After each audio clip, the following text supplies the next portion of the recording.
Hi everybody, it's Krista from North Shore Protective Health, and today I want to talk to you about foam rolling. So I hear some good things and bad things about foam rolling. One, that it hurts and it causes pain, and then two, how much relief people feel with their own muscle knots and working on that at home. When you do foam rolling, it can be uncomfortable in the beginning, I'm not gonna lie, especially if you're not used to working on anything like this. That's why, again, I'd rather start with the lacrosse ball, tennis ball, or the stick item first, then transition to the foam roller, because you literally are gonna be using all of your body weight. There are many different positions to do on the foam roller, so taking your time, making sure that you're not like fatiguing the shoulders and the wrists. There's no wrong way to foam roll, like if you want to start with the calves and work your way up, or vice versa. You do not have to do all the body parts in one time. What I mean by all the body parts is saying calves, hamstrings, quads, low back, IT band, pretty much anything lower body that we're going to do today. I would say should take you 10 minutes if you do the full routine. Again, there's a difference of feeling sore if you're working it versus this is becoming painful and I can't breathe. So the more you can breathe and relax while you're foam rolling, the better. And there's no hurry. So like say if you want to try like 20 reps up and down for like the calves, but that's too much, shoot for seconds. So maybe let's do 30 seconds. Foam rolling, if you legit do it every day for a week, you will notice a change. Then after that, you may not have to do it as frequently, but in the beginning it is uncomfortable. So again, I recommend going back to the easier tools to use. So foam rolling, a couple differences. So this is a higher density foam, which means it won't concave. Colors kind of do make a difference. So the black ones we have are higher density, so they won't, again, after a while start to conform to the body, where the white ones are low density, where if you see some, they're easier to bend. Some have like hollow ends in here where there's like a PVC pipe where you can look right through there. Some have little knobs or trigger point, which is more aggressive. I don't recommend that right away. I'd rather have like a flat, even surface like this. And then if you enjoy foam rolling a lot, then you can go ahead and advance with that. Average size foam roller is 36 inches. There are some that are bought in half sizes, but when you do upper body exercise, it's trickier to do because you can't lay on it, because otherwise it can hit right in your middle back and then it's not going to feel comfortable. Investing in a foam roller I think is crucial. They're not super expensive, like you can get them like $30, $35 pretty much anywhere, in the office as well, but you can buy them. Again, it's more an investment, so kind of like thinking for your health of what you're looking for to work on. Again, you can do it while you're watching TV, then takes 10 minutes. So foam rolling for the lower body, I'm going to start with the calves and kind of work my way up to do that for transition. Again, there's no wrong way to do that. So if you have long hair, I do recommend having it up, or if you have a hoodie, either take the hoodie off or have it up, because a couple things is it will or can get caught. I've caught a couple times a little bit oopsie where it's at the end and it might get it a little bit. So recommend either hair up or again, no hoodie or long sleeves on. Again, for foam rolling, I kind of also say do it in sections. There's no point in trying to move the whole body at one time, because then you're going to put strain on your shoulders, upper body, things like that. So for calves, I'm going to start at lower, kind of like Achilles and stuff likes to start, and then I'm going to hold myself up. So you will feel some core work engaging, again, making sure you're not putting a lot of pressure in your shoulders. So I'm just going to hold myself up. I'm literally going to roll back and forth. That's all it is.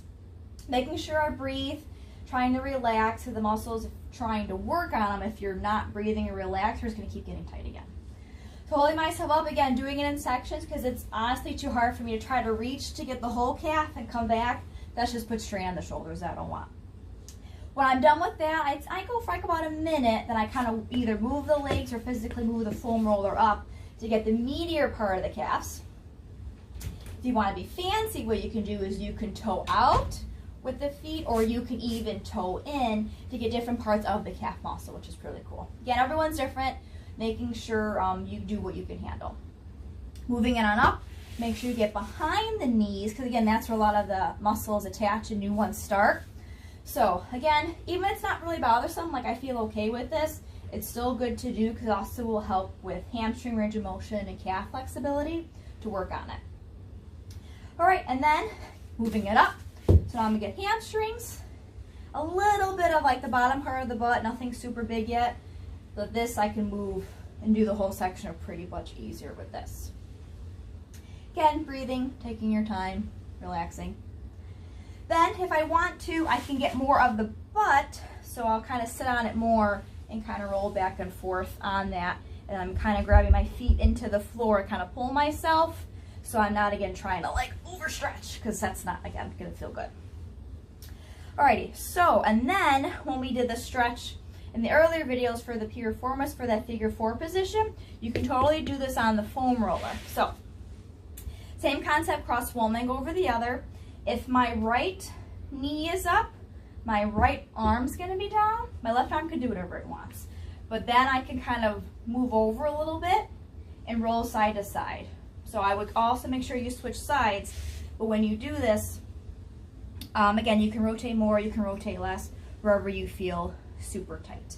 So I'm trying to get all the muscles, but making sure I'm individualizing them, so it's not like I'm rolling and I'm like done. No big deal. Again, breathe, take your time. There is a spot that is uncomfortable. If you feel comfortable holding it a couple extra seconds, and after a while you might even feel the muscles start to relax and kind of loosen up a bit. Okie dokie, so low back part, middle back you can do. This I'm kind of having starting like low back, and then again, this is where the hair up's going to be important, or the hood. I kind of have my hands in front. You can have them like off to the side. I don't recommend having them behind you, because again, shoulder discomfort. You're going to lift yourself up, so I am getting some core engagement, and I'm rolling back and forth.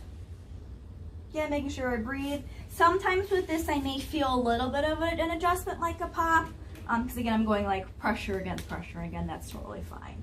Making sure you take your time. You can roll side to side, back and forth, taking your time with this.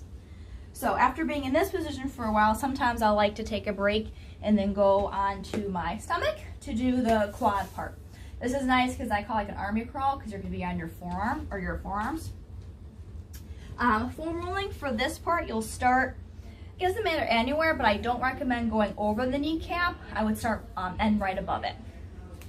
And where you start, again, doesn't matter. You'll roll up to where you hit the kneecap, and then you're going to roll up to the stomach as much as you feel comfortable that you can do. For this one as well, if you want, you can toe out, you can toe in to get different parts of the quad muscle wherever you find. This I really like after a run, because everything's still blood flowing, wanting everything kind of relaxed, and I'll do it then. All right, deadly one that no one really likes, the dreaded IT band. So the IT band, it's actually a fascia, just like the bottom of your foot, like plantar fasciitis. Goes from the top of your hip all the way to your knee. Again, do this in sections, because trying in the beginning to go one body part to the other, you are not going to like it at all. Position, you'll have one arm holding you. Bottom leg that you're going to actually be working is going to be straight. The top leg is going to be bent to help you guide back and forth. I have some people where they had it behind, but that just looks uncomfortable. Then eventually, when you get really good at it, you can have both legs stacked. In the beginning, one foot in front. Arms can be, again, your hands on the ground, or you can be on the elbows to kind of help you move, depending on how much pressure you want. Doesn't matter where you start, but again, kind of making sure, so right now I'm at my hip. I do not need to go on like the flank part here, like the muscles, like where the ribs are. That's just too high. And then I'll kind of move myself up, do a little at a time, breathing, and then physically either I can move the foam roller or I'll move. Now I'll get where my knee is.